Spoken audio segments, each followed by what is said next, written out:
A roller coaster climbs, drops, then twists. Its speed along the track is governed by a kinetic function. And today we'll decode exactly how these rules of motion work. We will define a kinetic function, explore linear and quadratic types, solve a real engineering problem, then test your intuition with a quick practice scenario. A kinetic function is any algebraic rule that outputs an object's speed or position at a given instant, most often written as v of t or s of t. The simplest family is the linear kinetic function, v of t equals mt plus b, where the slope m tells how steadily the speed changes every second. For example, a subway that gains exactly 1.2 meters per second each second has v of t equals 1.2t plus its initial speed, a straight line on the velocity time graph. Next up is the quadratic kinetic function, s of t equals at squared plus bt plus c, whose curved graph shows distance rising faster as time grows. Picture a ball dropped from rest. Gravity gives a equals 4.9 meters per second squared, so the falling distance after 3 seconds is 4.9 times 9. 44.1 meters.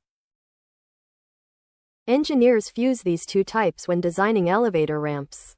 They start with linear speed control for passenger comfort, then switch to quadratic position equations so the cab lands precisely at each floor. Let's work a real bridge cable snap scenario. Suppose a tool falls from 200 meters up and we need the speed at impact. First solve the quadratic s of t for when height equals 0 to get time. Then plug that t into the derivative v of t equals 9.8t to find the impact speed. Pause for a quick check. If the same tool were given an initial downward push of 5 meters per second, would the impact speed rise or stay the same? Rewriting v of t to include the initial 5 shows the final speed increases, confirming that initial conditions always shift the kinetic function's output. Remember, recognizing whether a process is linear or quadratic lets you pick the right model, plug in known constants, and predict motion in seconds instead of running costly physical tests. We defined kinetic functions, distinguished linear from quadratic forms, and used them to predict speeds and positions in real engineering safety checks.